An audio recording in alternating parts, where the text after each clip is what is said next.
So the new Winter Siege update came out yesterday and we've got some huge things that are changed in the whole game. The most interesting thing, we've got several new weapons. In today's video, we're going to be talking about the most hyped weapon, which I think is the Sten Smg.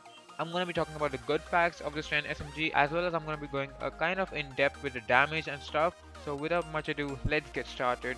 Firstly, I would like to talk about the aesthetics of this weapon. Now this weapon looks quite clean, doesn't have much complication. It is the bigger brother of the Type 100 as most people already say, and yeah, it does look somewhat like the Type 100.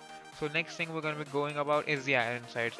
I've got mixed feelings about the iron sights. I think that the iron sights could be useful in close to medium range engagements, but if you're going for a kind of like a medium to far range engagements, I wouldn't recommend you to use the iron sights. I would recommend you to slap on a lens sight or a reflex sight because those sights are much cleaner. Now going in depth, we've got a 32 round magazine size. Now most of the SMGs in this game have a 30 to 35 round magazine, and this SMG is no exception. It's got a 32 round magazine with kind of a steady fire rate. Personally, I like the fire rate on this weapon. I think it's quite steady and I think it helps the weapon to control the recoil more.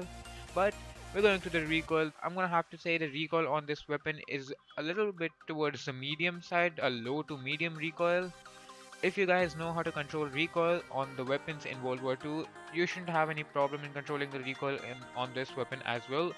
This SMG is actually really easy to control the recoil on. If you guys don't know how you can control the recoil, don't worry, in some days I'm gonna upload a video on how you can control the recoil and how you can improve your aim in Call of Duty.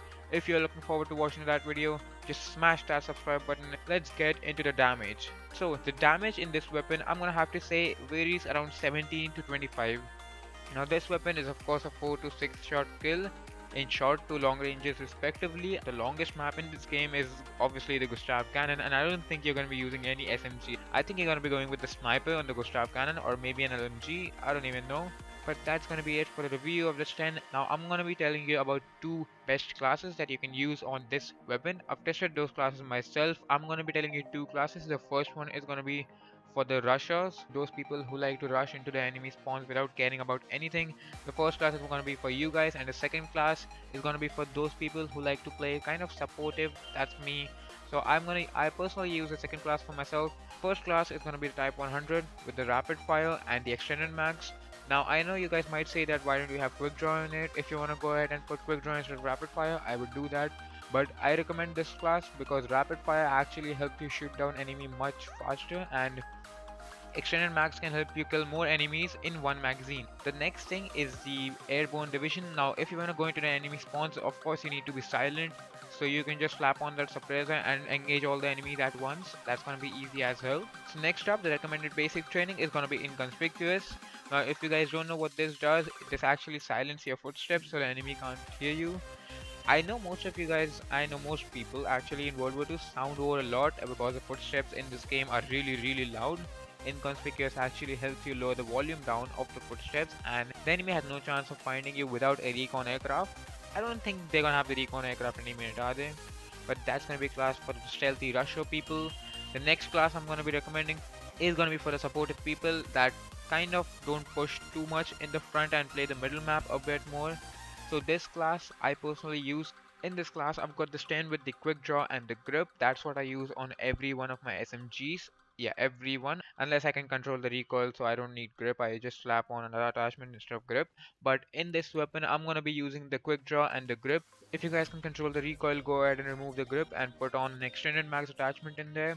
Extended mags is going to help a lot to engage more enemies in one magazine, so go ahead and put extended mags instead of grip if you guys want to. So the basic training that I would use is going to be the mountain. Now I use mountain because of course enemies can't hear your footsteps, so that's a big advantage. So if I'm moving around the map in the middle map, enemies can't sound over me and kill me. Next thing I love about this is you can't be discovered by the recon aircraft. It's basically like Ghost. I actually love this because if I'm staying in the middle map and I'm just like head glitching someone, and if they have a recon, of course if you don't have mountain, you're gonna get wrecked by those guys. They're gonna see you on the mini map. But if you do have mountain, you can actually counter those guys and they won't expect you to be there. It's as simple as that. Those are the two reasons I actually love mountain. And the basic training that I'm gonna go with is gonna be Hunker. Now in this game, in World War II, there's too many grenades everywhere. Like if you have a grenade beside you and you have Hunker, you pick up the grenade, the timer resets, and you can just send the grenade back as a present. It's Christmas, do that guys, it's a really good thing you can do. But those are going to be the classes. Now in both classes I use the secondary as a machine pistol. If you guys don't have the machine pistol, don't worry, you can actually slap on the PO8. The PO8 is as good if you have a good trigger finger.